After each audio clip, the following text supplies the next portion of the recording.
Hoy vamos a hablar de historia, de una historia no contada en Latinoamérica, específicamente en Loja, al sur del Ecuador. Que lo disfrutes. Es hora de elevar la frecuencia. Amigos, bienvenidos a una nueva entrega de Despertados. Estamos junto a Fabio Caraguay del colectivo Quito Milenario. Fabio es un entusiasta, seguidor e investigador de las culturas milenarias y nos saluda desde Florida. Fabio, bienvenidos, hermano.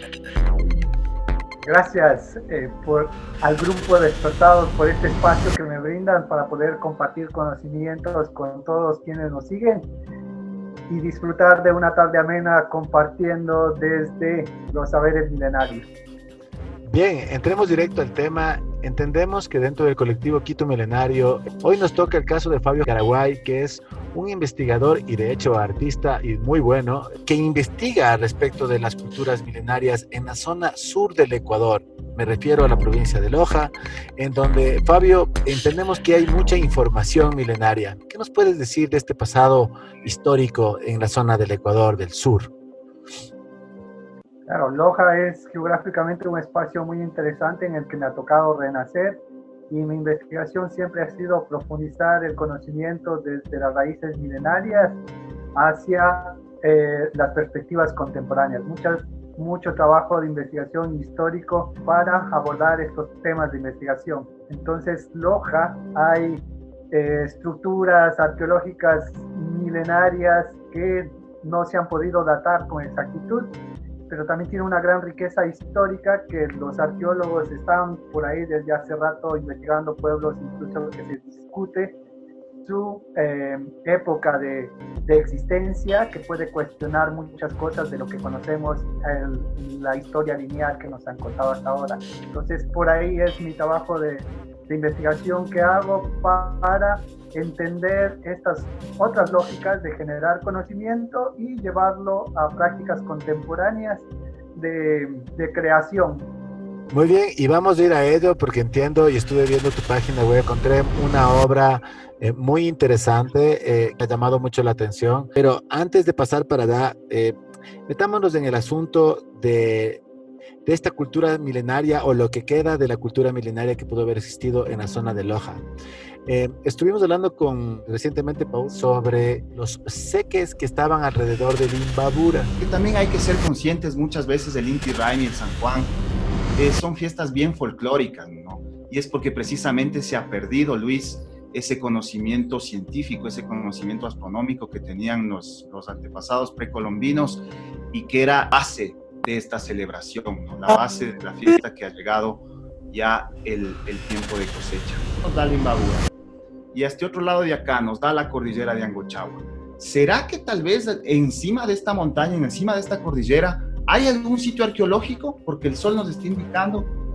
Entonces, solo fue necesario ir a una carta topográfica del Instituto Geográfico Militar y al Google Earth para darnos cuenta que por donde atraviesa la línea, Luis, hay un pucará, ¿cachas? Hay una construcción asimismo precolombina alineado a las tolas y alineado al sol en el equinoccio. Entonces, otra muestra de lo que nosotros llamamos arquitectura cósmica ecuatorial, ¿no? Es decir, esta línea asimismo me está señalando que hay más sitios arqueológicos en ese mismo eje, en esa misma dirección. El Imbabura era una deidad hasta desde donde se lo avance a ver. Lo sé que son líneas imaginarias que se hacen con el sol. Y bueno, pues muy interesante todo al respecto del Imbabura, etcétera, etcétera. Notamos que hay una conexión en la zona Caranqui, en la zona de Pichincha, alrededor de esta montaña en particular. Cuéntanos, Fabio, para empezar, ¿tenemos algo similar en la parte sur del país? ¿Hay algo como una montaña que haya sido más especial o más importante dentro del sur del Ecuador? Yo he estado primero haciendo investigaciones muy puntuales en Loja de encontrar estos seques y me encuentro montañas cuyos nombres han sido cambiados post conquista. Entonces estas montañas tienen nombres de santos, pero justamente es ahí donde yo me he enfocado para entender la sacralidad. He encontrado montañas como el Villonaco o Villonacu, que está en Loja, justamente en el territorio de lo que antes era Bamba. Y luego tenemos otras montañas interesantes en Paltas, llama Pisaca, y en Chuquibamba, la Guagua Parishka, que actualmente le conocen como el Santa Bárbara. Entonces veamos todas estas ritualidades milenarias interesantes que son transformadas por post-conquista, y este está el ritual de la Virgen del Cisne, que prácticamente para mí ese es un ritual o un seque, un camino de ritualidad milenaria de los pueblos originarios paltas. Entonces he estado viendo estas alineaciones en estos apus y he descubierto cosas muy interesantes que conectan a varios templos arqueológicos, no solo de Loja, sino de toda la provincia de Loja, y eso te lleva a conexiones que van subiendo luego a los territorios de Cuenca, Apungo, por ejemplo, y luego seguimos de ese camino hacia Cañar hasta llegar a Cochasquí. Bueno, estos caminos yo ya los había recorrido milenariamente, anteriormente, por época de aficionado a la parte cultural, que no solo es un camino que unía pueblos, sino que también es un camino que ha permitido la difusión y ampliación del conocimiento. Por eso tenemos lenguajes grabados en montañas o en la geografía. Fabio, bien, entonces has cautivado nuestro interés. Cuéntanos un poquito más entonces de este pensar milenario. ¿Te refieres entonces acaso a la cosmovisión indígena, a la cosmovisión andina? ¿A eso te refieres o es algo más? Por favor, Fabio. En el mundo occidental planteas el estudio desde una verdad absoluta. ¿Qué pasa cuando planteas una verdad absoluta que la compruebas, entre comillas, científicamente? Generas un espacio de detenimiento. Eso se estanca, no puedes evolucionar, no hay espacio para generar otras reacciones lógicas. Entonces tenemos problemas como el que estamos atravesando, donde ya no sabemos qué hacer, qué pasó con todo ese conocimiento, entre comillas, de la ciencia, que hasta ahora ha sido incapaz de entender cómo reacciona esta pandemia. Pasa que, Fabio, estamos viviendo tiempos muy extraños, ¿no? Y bueno, pues como comprenderás, cuando empezamos a hacer este espacio, entendíamos que la información no había sido divulgada. La gente prácticamente estaba en ignorancia, viviendo una vida en la que, como tú bien indicas, ahora nos ha llegado esta situación mundial en la que realmente casi ninguna persona sabe bien qué está pasando. Cada uno está empezando a, lo que tú decías, ¿no? Una visión occidental de dividir, decías, te tomo esas palabras. Fabio, ¿de dónde tomamos para poder tener una info que nos permita comprender desde el punto de vista filosófico una vida en cuanto a nuestro pasado milenario? Cuéntanos, Fabio.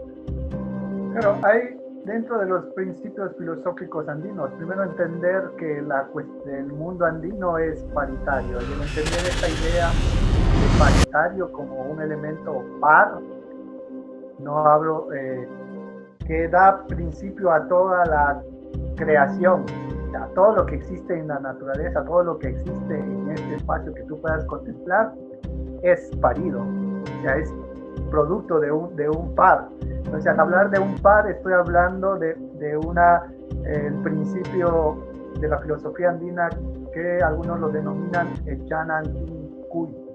Entonces, ¿qué es el Yanantincuy? Es un espacio de complementariedad, confrontaciones o problemas como una oportunidad de aprendizaje. Eso es el propone confrontaciones o problemas como una oportunidad de aprendizaje. Gracias por seguir este contenido. Ingresa en despertados.com, bájate nuestro ringtone y entérate de cómo puedes ayudar a este movimiento. Es hora de elevar la frecuencia. Tenemos una partecita de la historia de la humanidad y realmente aquí con Despertados estamos intentando encontrar hasta dónde vamos con la info, ¿no? Hasta dónde podemos llegar con todos los compañeros que podemos averiguar las cosas.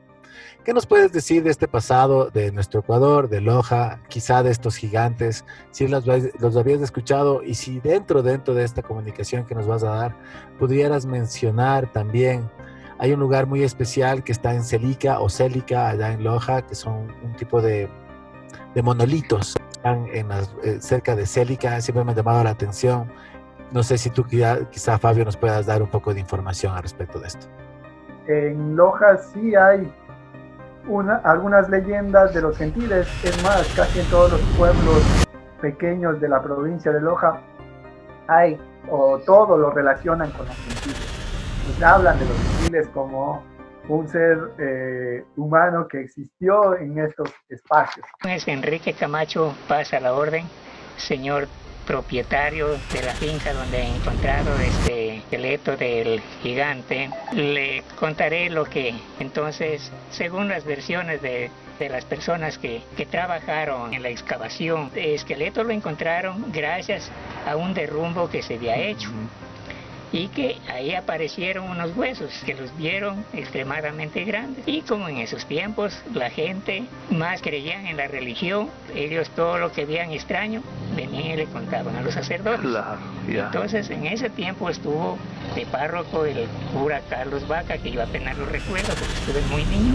Claro, en algunos lo aseveran más como gigantes, y tenemos algunas leyendas, incluso descubrimientos que pasaron no hace mucho tiempo, pero en épocas donde no había mucha espacio o elementos para documentar todo esto. Entonces, todo el dominio, por ejemplo, de la leyenda de los gigantes de Changaymina, que es un lugar interesante, fue a cabo o llevado a través de un cura. Él va a ver, entonces él, que conocedor, ya una gente preparada, y como tenía esta visión más que todo, pues tenía muchos conocimientos. El gigantismo nació propiamente de la Atlántida. En la Biblia, en el primer capítulo. Entonces él se dio cuenta de que era muy importante este asunto. Entonces él convocó a la gente del barrio, a todos los del barrio y a los que puedan venir, que estén ahí, a excavar y a sacar. Y como detalle adicional, son los curas y los sacerdotes alrededor del Ecuador quienes siempre han estado en cercanía de poder tener y obtener estos elementos arqueológicos. Vaya, ese es el faraón. Permítame. El faraón, no, ese es el faraón. Que serían de vital importancia para la academia, para las universidades. Sin embargo, ha sido recurrente aquello de que son los curitas, los sacerdotes, quienes se hacen de estas arqueologías. Misteriosamente desaparecen, muchos creen que llegan directamente al Vaticano. Siempre hemos estado con fugas en todo el país. Vemos que el patrimonio cultural arqueológico está en otros museos fuera de nuestro alcance y que no podemos estudiarlos o que no podemos reinterpretarlos porque ya se ha alejado, se ha robado a través del mercado negro o a través de la parte oficial de arqueólogos que son los que tienen el aval, entre comillas, científico para acceder a este conocimiento. Pero es interesante lo de los gigantes de Changaymina porque también está relacionado con lugares arqueológicos muy interesantes, con estructuras también arqueológicas monumentales.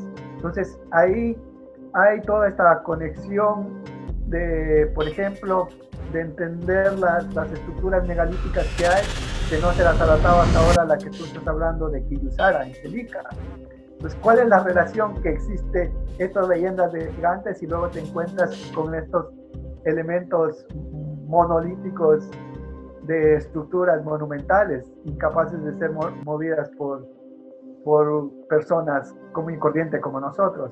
Y luego también tenemos esta investigación reciente nomás del descubrimiento o de la aparición de una osamenta de un dinosaurio. Esta es la parroquia Yamana del Cantón Paltas en la provincia de Loja. En esta parroquia hace 28 años, un estudiante del colegio Francisco Valdivieso, a pedido de su profesor Marco Paladines, llevó una piedra con forma de un hueso.